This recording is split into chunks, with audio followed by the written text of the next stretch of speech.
गुरुवर्य भगवान महाराज जंजाळे यांना विनंती करतो त्यांनी या ठिकाणी आपलं मनोगत व्यक्त करावं.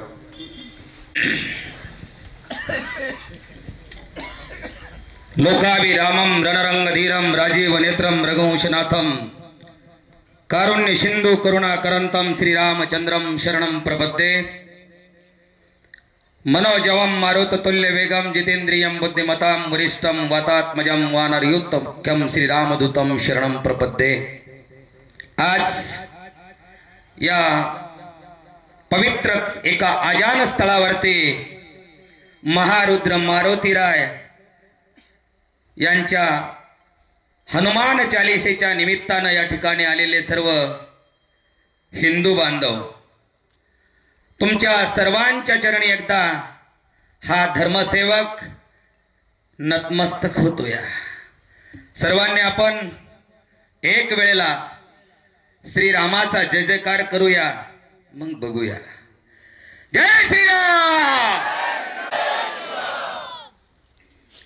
ब्रह्मगिरी महाराज यांच्या पावन स्मृतीस विनम्र अभिवादन करून 2 मिनिटाचा वेळ मला दिला, बोलण्याचा प्रयत्न करतो.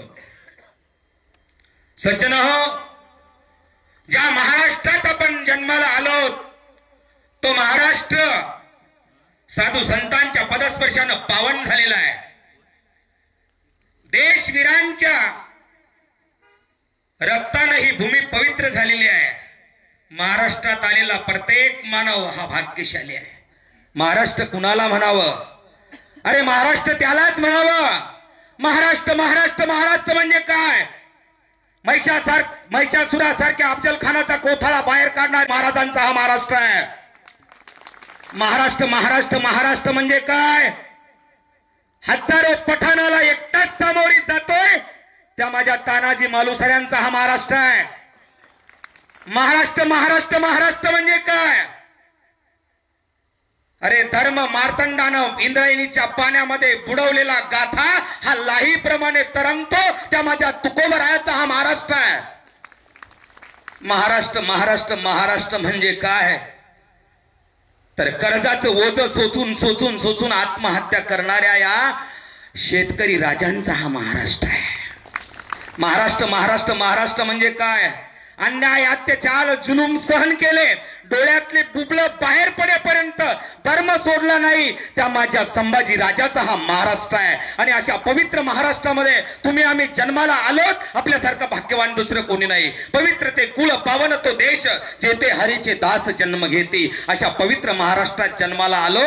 खंत एकाच गोष्टीची वाटती, एवढ्या पवित्र महाराष्ट्रात आपण जन्माला आलो, देशवीरांच्या महाराष्ट्रात जन्माला आलो आणि आपण कुठंतरी विकल्या जातो, हीच मोठी खंत आहे. जास्त तुमच्या पुढे मांडणार नाही. अरे तुम्ही आम्ही कुठंतरी विकल्या जातो याचा उघड उघड दाखला ज्ञानोबारायाने ज्ञानेश्वरीमध्ये दिला. पाणी हे 15 रुपये लिटर आहे आणि तूप हे 500 रुपये लिटर आहे. तुपाची किंमत 500 रुपये आहे, पाण्याची किंमत 15 रुपये लिटर आहे. पण माशी कितीही दिवस जर तुपामध्ये राहिली तर ती जीवन जगू शकत नाही. तुपामध्ये तिला स्वाद मिळेल, तिच्या जिभेची चव तिला मिळेल, तुपामध्ये राहून तिला स्वाद मिळेल, तिच्या जिभेची चव वाढेल, पण तुपात राहून तिला जीवन जगता येणार नाही. अरे तिला जीवन जगण्यासाठी पाण्याचीच गरज आहे, पाण्याचीच गरज आहे. म्हणून माझ्या हिंदू बांधवांना मला सांगायचं आहे, अन्य व्यक्तीकडून आपल्याला पैसा मिळेल, आपल्याला खाण्यासाठी मिळेल. खाण्यासाठी काय काय मिळेल तुम्हालाच माहित आहे, पण आपल्याला इज्जत मिळणार नाही. आपल्याला इज्जत जर पाहिजे असेल तर आपल्याला आपल्या हिंदू धर्माचीच गरज आहे. तुपामध्ये माशी जगू शकत नाही, माशीला पाण्याची गरज आहे. तसं अन्य लोकांच्या पाठीमागे भटकून आपलं कल्याण होऊ शकत नाही. आपल्याला आपल्याच हिंदू लोकांची गरज आहे, आपल्याच लोकांची गरज आहे. ऐका गड्या, छोटस बाळ जन्माला आलं, त्याची आई कुरूप आहे, वास तिच्या अंगाचा येतो आणि ते लहानसक लेकरू सुंदर दिसणाऱ्या एका समोर दिसणाऱ्या सुंदर बाईकडे बघू लागलं. बऱ्याच बाया सुंदर बसल्या होत्या समोर, लहानसक लेकरू होतं. त्याची आई एडी वाकडी होती, तिचे केसाचा पिसारा पांगला होता, अंगाच्या समजा सुरकट्या वळल्या होत्या. लेकरू त्या समोरच्या सुंदर बाईकडे पाहत होतं. ध्यान देऊन ऐका. समोर सुंदर बाया बसल्या होत्या, लेकरू त्या बायांकडे पाहत होतं. त्याची आई बाजूला बसली होती. त्याची आई गरीब होती, शांत स्वभावाची होती, संयमी स्वभावाची होती. समोरच्या बाया वाचाळवीर होत्या. ते लेकरू त्या समोरच्या बायाकडे पाहत होतं. पण मला तुम्ही उत्तर द्या, ते लेकरू किती दिवस त्या बाईकडे समोरच्या बायाकडे पाहत राहिलं म्हणजे त्या लेकराचं पोट भरल? अरे समोरच्या बायांकडे किती दिवस त्या लेकरानं पाहत बसलं असतं तर त्या लेकराचं पोट भरलं नसतं. त्या लेकराचं पोट भरण्यासाठी त्या लेकराला त्याच्या येड्या वाकड्या आईचीच गरज आहे. गड्या येड्या वाकड्या आईचीच गरज आहे. अरे या समोरच्या लोकांकडे पाहून आपलं कल्याण होणार नाही दादा. हे दिसायला सुंदर असतील, बोलायला सुंदर असतील, द्यायला पुढे असतील, पण आपल्याला आपल्या येड्या वाकड्या आईचीच गरज आहे, हिंदू धर्माचीच गरज आहे. म्हणून आपण आपल्या धर्माला त्या ठिकाणी जोपासलं पाहिजे. आत्ताच भाऊनं प्रस्तावित केलं, त्यावेळेला सांगितलं की थोड्या थोड्या पैशासाठी आम्ही जात सोडली, नीत सोडली, धर्म सोडला. वेळ गेलेली नाही, अजून वेळ आहेत महाराज. हो, अजून वेळ आहे. मला एकच सांगायचं आहे, आज खूप आनंद वाटला. कमलेश भैयाने बऱ्याच दिवसापासून हे अभियान त्या ठिकाणी उभं केलेलं आहे. बऱ्याच दिवसापासून हनुमान चालीसा प्रत्येक गावामध्ये चालू आहे. हजारो भक्त त्या ठिकाणी, त्यांनी राम भक्त त्या ठिकाणी जोडलेले आहेत. हे कार्य या ठिकाणी हे सर्व करतायत, त्याच्या पाठीमागे आमचा वारकरी संप्रदायाचा सुद्धा सिंहाचा वाटा आहे. तिचं कार्य जोमानं आपल्या तालुक्यात चालू आहे. त्याच्याच पाठीमागे आम्ही पायावर पाय देऊन तालुक्यामध्ये एक फिरत्या पौर्णिमेचा त्या ठिकाणी एक गाव निवडायचं आणि त्या गावामध्ये प्रत्येक महाराजानं गायक, वादक, कीर्तनकार, कथाकार सर्वांनी आपल्या स्वखर्चाने त्या गावामध्ये जायचं आणि त्या गावात जाऊन स्वखर्चाने जाऊन एक दिवस त्या ठिकाणी सुंदर अशा प्रकारे पौर्णिमेला कार्यक्रम करायचा. हा कार्यक्रम आपल्या तालुक्यामध्ये त्या ठिकाणी राबवला जात आहे. पण तिथेही खंत वाटते, आमच्यातही काही या कार्यक्रमाला हजेरी लावत नाही. आजही आमच्यातले धर्माच्या नावावरती त्या ठिकाणी समाजामध्ये फिरतायत, आपली त्या ठिकाणी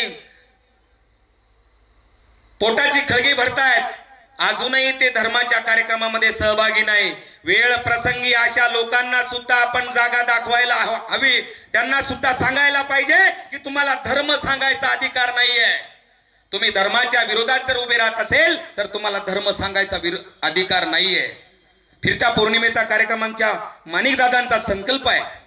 जसा हनुमान चालीसेचा कार्यक्रम चालू आहे तसाच त्या ठिकाणी आमचा पौर्णिमेचा सुद्धा कार्यक्रम चालू आहे. आम्ही भी प्रयत्न करणार, तुम्ही सर्वजण प्रयत्न करू. आता करायचं एकच, ही जी पिलावळ आपल्या महाराष्ट्रात, आपल्या तालुक्यात, आपल्या भागामध्ये निर्माण झाली, ही पिलावळ जर बाहेर काढायची असेल तर त्याच्यासाठी एकच पर्याय आहे. शेवटचं उदाहरण सांगतो, माझ्या वाणीला पूर्णविराम देतो. ही पिलावळ जर बाहेर काढायची असेल तर त्याच्यासाठी एकच उदाहरण देतो.